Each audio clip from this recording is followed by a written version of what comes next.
Hello everyone and welcome to another tier list video. Today we're taking a look at DreamWorks Animation movies. I wanted to do another tier list and DreamWorks has been pumping out some bangers recently. The Wild Robot, which got nominated for several awards at my award show. Nice plug, Nick. And also Dogman, which released in January and I went to go see that in theaters recently. So I thought, why not? There's not too many DreamWorks movies. I haven't seen them all, but I've seen most of them. So we have all the ones I've seen on a tier list here and we're going to put them in either cinema, great, fine, meh, or absolute snooze fest. Starting off with The Bad Guys, I added this one to the list without even seeing it, but I just watched it a few hours ago, and you know what? It's fine. I saw a short of The Bad Guys before Dogman, and I thought it was pretty good, so I'm like, maybe I need to check out The Bad Guys, and it's an alright DreamWorks movie, you know? It's not the best, but I did have a decent time. The Bad Guys is a bit of a bumpy ride, like I was enjoying it, but then sometimes I just sort of fell out of it. But the characters are so great and kind of charming, especially the wolf, so I would say it held my attention pretty well. Now, I wouldn't say I'm the biggest fan of the story, but all the characters I love so much, so you know what, it gets a pass. I think it could have been a little better, it had its moments. If they would have gotten rid of like the 3 or 4 fart bits they had in this movie, it probably would be bumped up a notch, but for now, it's gonna stay in fine. Now, here we go, an all-time classic right here. We have the Bee Movie, Jerry Seinfeld as a bee,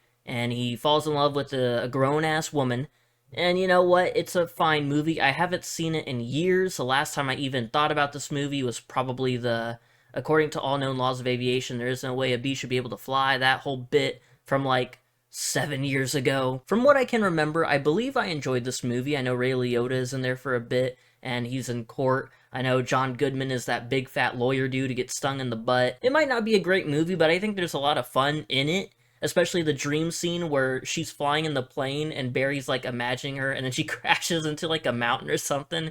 So I don't think this movie's all that great, but just recounting some of the moments in my head, I'm gonna put it in fine, honestly. And here we have The Boss Baby. I avoided it for a while, but it came on TV one day and I didn't have anything to do, so I was like, you know what, we're gonna watch Alec Baldwin be a little baby. It's not the worst thing I've ever seen, but I could have gone without it. It's probably gonna sit in meh for me, not entirely snooze, because I think it's an interesting kind of story, like, oh, a baby's got a suit on, and you know, the older brother's like, I don't want this baby here, and they have to coexist because I believe Steve Buscemi is like trying to replace babies with puppies. Is that what happens in this?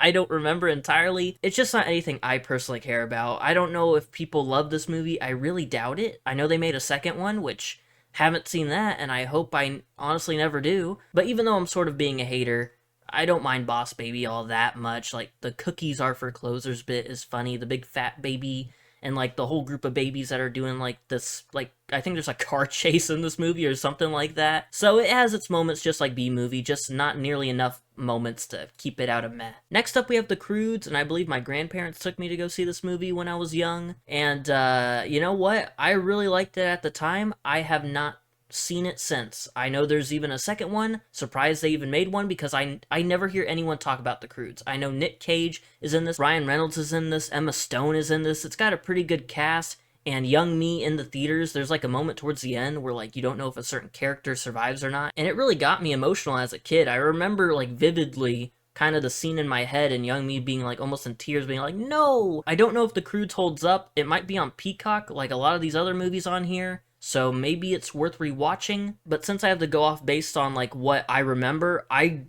enjoying it quite a bit. If I remember correctly, the story is like Ryan Reynolds' character is trying to get this caveman family to kind of live life in a different way, or like try new things and stuff like that. Nothing that really stands out though. If it had the moments that like B-Movie had, it probably would be bumped up to great, but since I haven't gone back and rewatched it and there aren't very like super notable moments in this, I'm gonna have to keep it in fine, but you know, that's no shade on the movie. Alright, here we have Dogman. One of the reasons I wanted to make this tier list, I saw this just a few days ago in theaters. Several times when I went to the movies, I would see the trailer for Dogman, and something inside of me was just like, this looks like a lot of fun. I actually want to see this.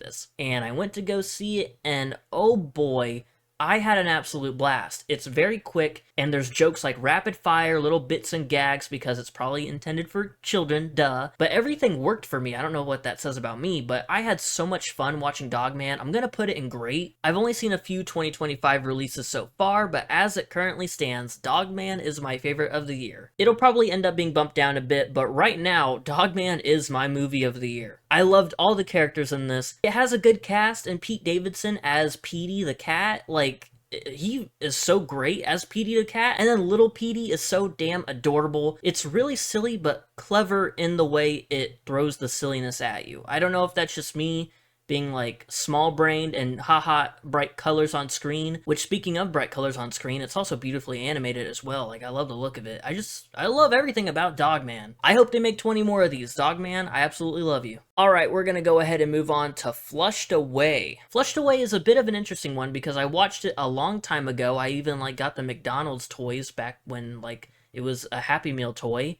And I hadn't seen it since, but I do remember a couple of years ago it came on TV and I watched it again, but unfortunately, maybe it's just me, I think it's really forgettable. The only thing I remember about Flushed Away is that there's like a super dapper frog in there who's like wearing like a tuxedo or some kind of fancy outfit, and then Hugh Jackman is the main like mouse or whatever he is. Is he a rat? Is he a mouse? I think he's a rat. I don't know. I do think that the sewer setting is cool. Like, him and that other lady rat are on a boat, and it looks neat. Like, it's kind of colorful for being in a dark little sewer. The toad/frog thing is very evil. I just can't remember anything about Flushed Away. Maybe it's one that I should go back and rewatch. Maybe it's just like The Croods, where, like, it might still hold up and it might be really good, but for now, because it was just a very forgettable DreamWorks movie for me, it's gonna go in meh. Probably above Boss Baby, like, let's be real here. Like, no shame on Boss Baby, but also a little shame. I don't remember it being terrible, but I also just don't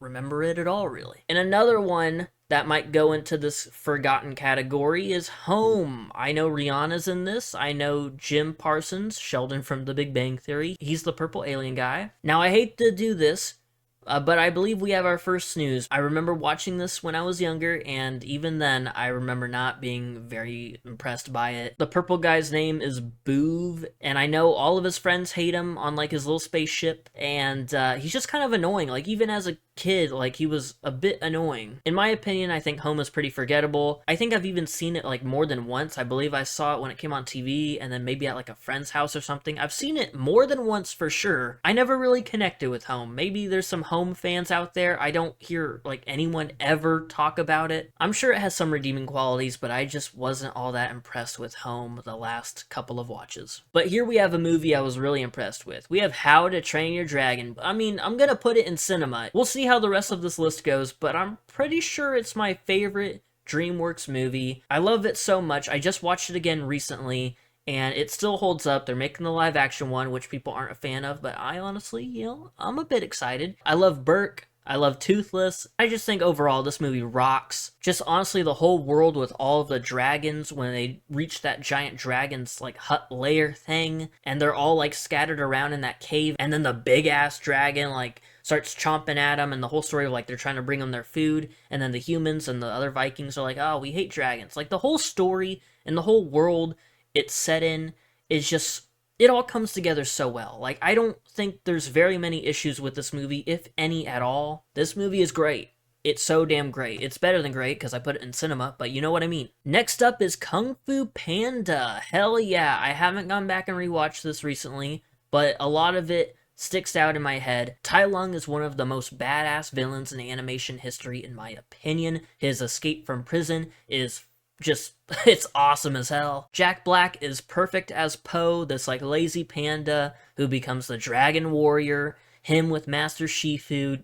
This movie just, I know like they have the whole bit where it's like Legends of Awesomeness, like that Nickelodeon show, but this movie is like awesome. Show this movie to any kid and they're gonna think it's awesome as well. I don't know the last time I watched it, but I'm fairly certain it still holds up. Like there's no way it doesn't. Again, just like some of these other movies, I love all the characters, and that's really all it takes for an animated movie. If it has just a somewhat good story but the characters are great, I'm here for it. This has a great story and great characters. the Furious 5 are so cool. I'm not gonna say cinema, but very top of great, potentially bridging into cinema if I give it a rewatch. Honestly, because most of the sequels aren't that great, I feel like people forget just how good Kung Fu Panda is. And speaking of the sequels, we have Kung Fu Panda 2. Now, this is the one I remember the least because I've only watched it once, but I remember the peacock guy being very villainous and very cool, and I believe people have said this is the best one, or at least like their favorite one. The only thing I do remember is the very end where like they hint at Poe's family like still being around and stuff, like his dad. But yeah, not much to say about Kung Fu Panda 2. I'm gonna put it in fine because I remember it was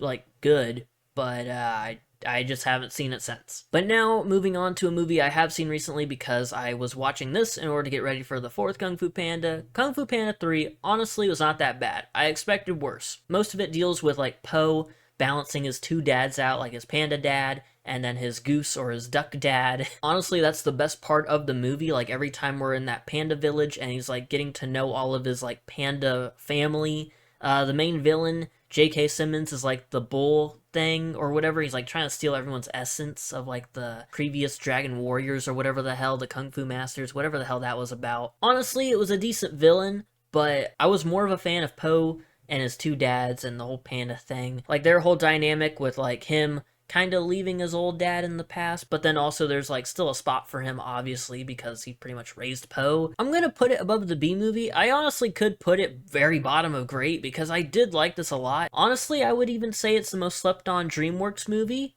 You know, it's probably just my opinion. I'm not sure how people feel about Kung Fu Panda 3. For most people, it might be a bit lackluster because the first one was really good and everyone says the second one is really, really good. But I think this one tones it down a bit, but still gives enough.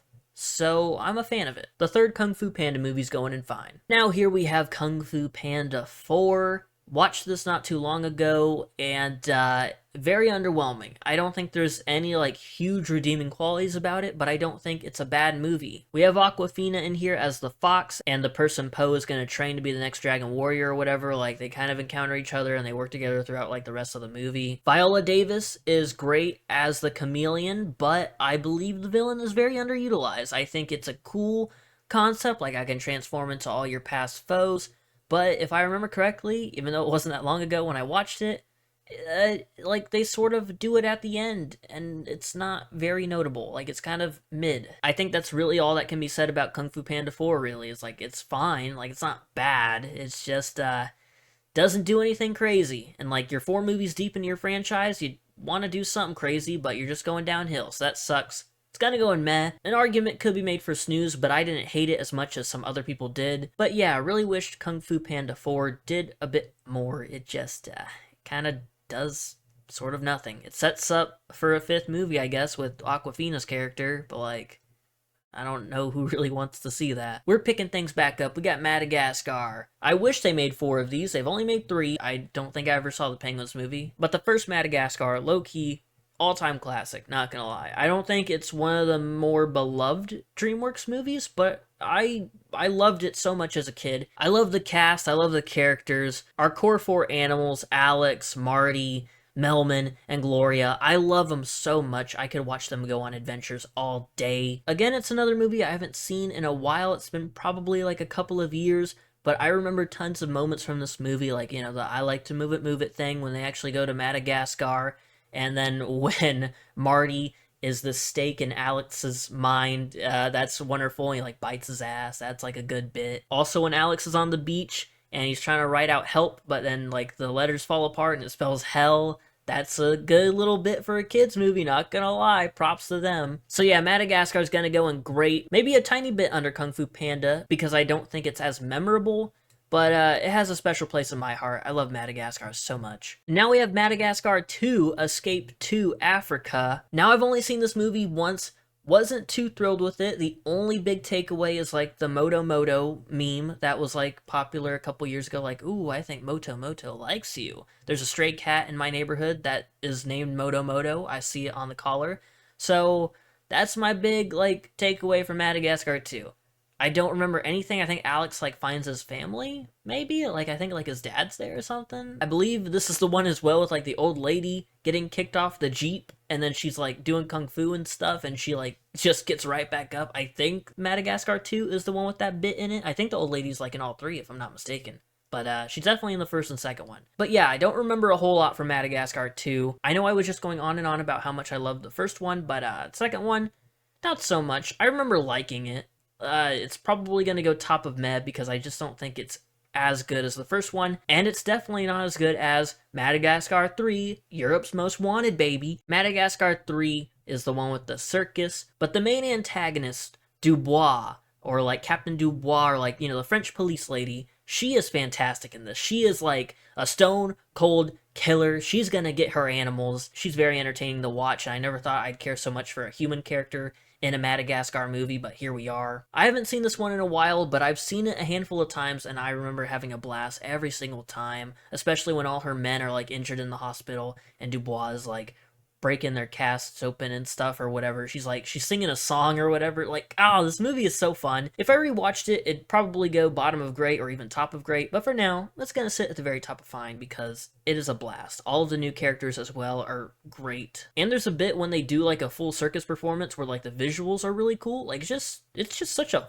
fun movie. Next up is Megamind, a movie that I enjoy so much. I am so terrified to even take another look at that Doom Syndicate quote sequel that they put on Peacock. I'm not gonna even touch that thing. I'm too scared that it'll ruin Megamind because Megamind is awesome. This might be one of my favorite Will Ferrell roles. Also, same might go for Jonah Hill, like being this dorky dude who turns into the super villain. Everyone just does such a good job in this. Another movie where I just love the characters so much. The whole bit of Metro Man faking his death and then Tina Fey, and I forgot the character's name, holy crap, but Megamind, and I'm just gonna call her Tina Fey, they like find this secret hideout or whatever, and he has like his beard all like grown out. He looks like a Markiplier. That moment is so damn funny. Megamind's just an iconic movie. Again, I'm so scared to watch Doom Syndicate. I don't think I ever will. A smidge above Madagascar. I don't think I could put it above Kung Fu Panda. I feel like it's something different because it's like, you have your superhero movies, but now we're focusing on the super villain. And I think they succeed in everything they try to do in this movie. Now here's a movie that I don't see enough people talking about. Maybe I'm not looking in the right places, but I absolutely adored Monsters vs. Aliens as a kid. I probably watched it like 10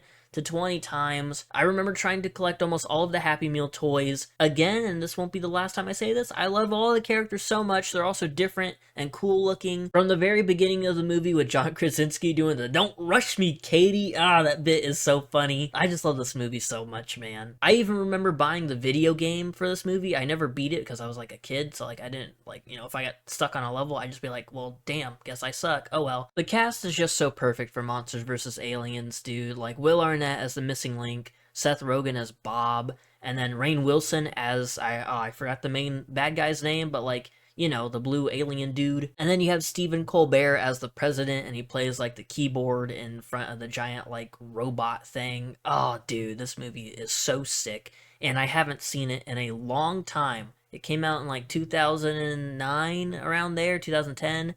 And I watched it so much. It's gonna go in great. Gonna go above Megamind. And you know what? I think I'm gonna put it above Kung Fu Panda.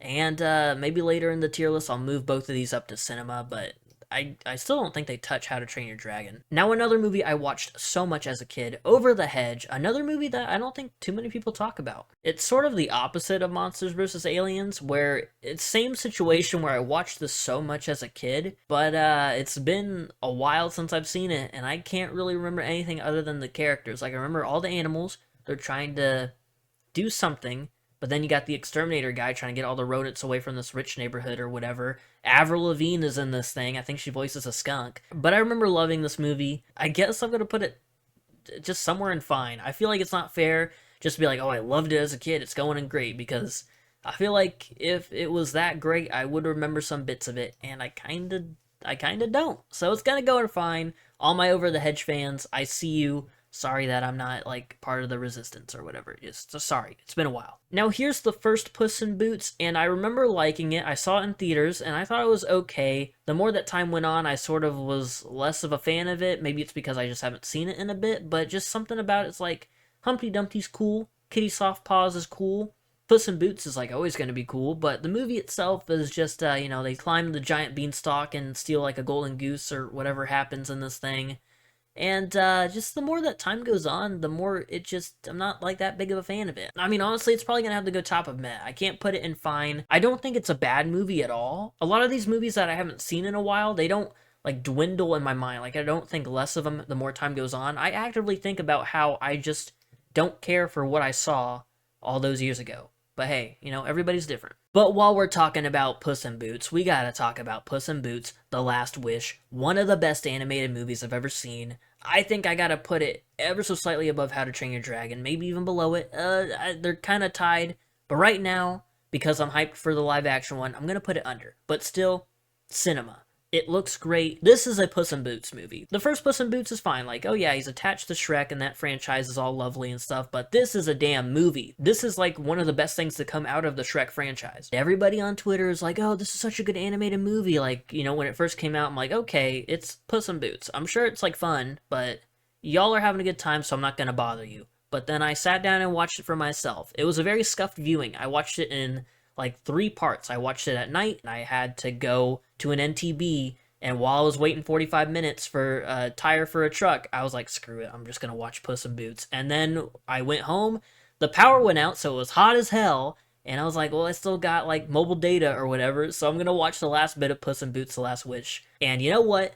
As miserable of a viewing experience as it was, the movie itself is fantastic, even with all of the elements going against it. Eepiness, bored, and then also like hot as hell. I loved Puss in Boots. Like, if I watch this again in one sitting, no interruptions, this might become my favorite animated movie ever. It's so damn good. There's so many antagonists in this, but Death is like the big one, the big bad, and he is so damn cool, him whistling. It's so sick. John Mulaney as Big Jack or whatever he's called. John Mulaney, dude. This movie made me a fan of him because he's like so funny in this role, and it's still somewhat of a kid's movie, so having the bad guy, he's like so cynical and like he like throws out like legitimate threats. And then you have Goldilocks and the 3 bears, and their whole dynamic is fun. Perito is also in this thing, absolutely adorable little dog. He's just trying to be buds with Puss in Boots the whole time. So there's just so much about this movie that I love. Puss in Boots: The Last Wish. You know what? I gotta put it above How to Train Your Dragon. And I watched How to Train Your Dragon recently, and it's good. It's really good. But Puss in Boots just is high up there in my mind, man. I love it so damn much. Alright, and now we have Shark Tale, the one where Will Smith is a fish and Angelina Jolie is a hot fish, and there's a shark in there who's kind of a dork, but he's trying to be a cool shark for his family. I saw this once on like TV, probably came on Nickelodeon or something, and I was like, okay, Shark Tale. I remember the car wash scene, like the opening, Will Smith is like vibing, but yeah, that's about it. Shark Tale's gonna go in meh. I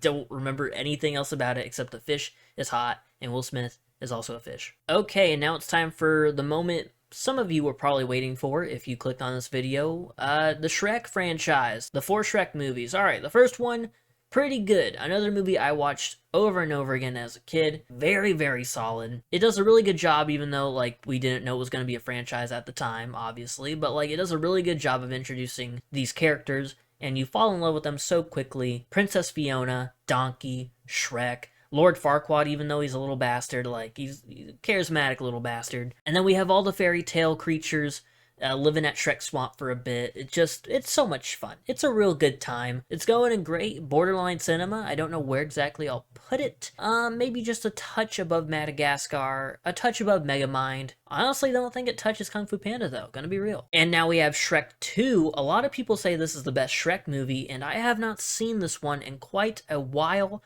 but here's where we get introduced to Puss in Boots. Here's where we get Fairy Godmother, and we have like the knights, like the cops parody, and Puss in Boots has like the catnip. Also Prince Charming is there. The whole ending bit, honestly, where Fairy Godmother is singing her heart out, the I Need a Hero thing is awesome. And then you have the giant gingerbread man. When I was younger, that scene kind of terrified me. But like looking back at it now, it's like, he's such a big dude. He's chilling. But I think I see why Shrek 2 is so beloved. It's just been so long since I've seen it. I think I'd have to give it a rewatch before I could say, oh yeah, it's great, or it's cinema. It is gonna go in great. Above Madagascar, maybe? Just recalling some of the moments in my head, I can totally see why people think it's the best. I think I need to give it a rewatch to justify putting it any higher. In all fairness, I should keep it bottom of great, but I realize the greatness of Shrek 2. Next up is Shrek the Third. I know a lot of people don't like this one. Again, Haven't seen it in a bit, but I remember liking it. I don't get why it has so much hate. I mean, I do. The wizard guy and like Arthur or whatever the hell that whole thing's about. Yeah, never mind. I was like, oh, I don't get why it has so much hate. But the more I'm talking about it, the more I completely understand. However, I don't think it's a bad Shrek movie. We have all the princesses together, and Prince Charming is back once again, very villainous. And then we have the bit in the beginning, well, somebody better be dying. It kind of seems out of place in this franchise. I mean, I get it's like fantasy stuff, so having the wizard stuff and King Arthur or whatever. And also Shrek is like expecting kids and he's nervous about it. Like, it's fine. I think it's important to get through that in this movie because there is a fourth one. So like they gotta set up the whole kids thing. I'm gonna put it in meh, just a touch above Madagascar 2, just because I at least remember stuff from it. But I'm not gonna put it above Puss in Boots because it's a bit of a messy movie, but I don't hate it at all. Like, I think it's still pretty good. Oh my god, I was just looking at the cast list, and freaking Prince Arthur or Prince Artie, he's voiced by Justin Timberlake, dude. I don't know why that made me laugh. And now we have arrived to Shrek Forever After. This is the one where Rumpelstiltskin is there, and I believe Shrek is like, I want to go back to normal, and something like that, and then his whole life changes. And like Fiona doesn't know him. There's like an army of ogres. According to this poster, Puss in Boots is fat, which I don't remember that. This is probably the most forgettable Shrek movie, at least for me, because even though the third is probably the most hated, I don't remember anything about Shrek Forever After. I was hyped to see it in theaters. It definitely doesn't live up, in my mind at least, to these other Shrek movies. Even the third, I'm gonna be real, I think I'm gonna place it lower than Shrek the Third. I think Rumpelstiltskin is a decent villain, and that's something. But I'm gonna put it above Flushed Away, under Madagascar Escape to Africa. Just not that big a fan of Shrek Forever After. Even a not so great Shrek movie is still a good time. Like all these movies in meh are still watchable. Hell, even Home is watchable. Just something had to go in these tiers. And now what I would assume is a lot of people's least favorite DreamWorks Animation movie is Turbo, the snail, but he can go fast. And the clip of the dude making tacos on Twitter, and everyone's like, that's not a good looking taco, you stupid idiot. But Turbo, I remember seeing this in theaters as well. Usually if I can recall something in theaters, that should leave like a decent memory in my head, but I cannot tell you a single thing about Turbo. I know the snail wants to be fast, and all of his friends are like, no, you can't be fast, you're a snail. Snails don't go fast, but then he becomes fast, and he also has snail racing buddies. I just remember not caring for it, and over the years I've seen a lot of people not really care for it. It's gonna go in snooze. Honestly, I remember at least one thing from all of these movies. Turbo, the Twitter clip of the guy making the tacos, that's it. And finally, to finish off this tier list, we have The Wild Robot, the most beloved DreamWorks movie, besides probably How to Train Your Dragon. I think they were even calling it the best DreamWorks movie since How to Train Your Dragon. The people that said that, you're probably right. I think it's my favorite DreamWorks movie, man. The Wild Robot is absolutely fantastic. I watched it twice in 1 week, which usually I like to watch as many different movies as I can. I don't do rewatches unless it's been a while. I went back almost immediately to watch The Wild Robot because it was so damn good. The cast is phenomenal. Lupita Nyong'o as Roz. The way her voice changes throughout the movie when she's like overwriting her programming or whatever, and she's taking care of Bright Bill. Fink the Fox, voiced by Pedro Pascal. He is great. All the noises he makes, like the like every time he gasps or whatever. He's so great in that role. I love The Wild Robot so damn much. I'm so happy it's gotten nominated for all these awards. It's nominated for like 3 awards at the Oscars, which is a big deal for an animated movie. I hope it wins a good chunk of them. There are too many good things to say about The Wild Robot. If you haven't seen it, go and check it out. Even if you're not a fan of animated movies, go check it out. The song, like the Touch the Sky song when she's training Bright Bill to fly. The whole story of Roz being like this mother and like starting off from like, I am not programmed to be a mother. And then Catherine O'Hara's possum character is like, oh, tell me about it. I got so attached to these characters and all of their relationships. Maybe it is a bit of recency bias because I just watched it a couple of weeks ago, but shuffle Puss in Boots and Wild Robot around for my favorite DreamWorks movie. Both of them are justified. If they're your favorites, I totally get it. Let me know in the comments what your favorite DreamWorks movie is. This is the tier list. Only a few landed in cinema. Honestly, DreamWorks pumps out a lot of good movies. Some of these are a bit mid, but even the worst of the worst is still watchable. Like, I don't think there's a single bad DreamWorks movie. There's a few I haven't seen. Like, I haven't seen any of the Trolls movies. I'm sure they're fine. I haven't seen Captain Underpants, but since I love Dogman so much, maybe I should give Captain Underpants a watch. But thank you for watching. Whoa, nice segue. Thank you for watching this video. Again, let me know your favorites in the comments. Let me know where you would put some of these movies. Go check out my award show that dropped last week. I worked pretty hard on it, and we love celebrating awesome movies. And I will see you in the next video. Hopefully we'll be getting back to movie reviews. I know that's like what gets the most views on the channel, so I'll go back to doing that. So I'll see you then. Goodbye.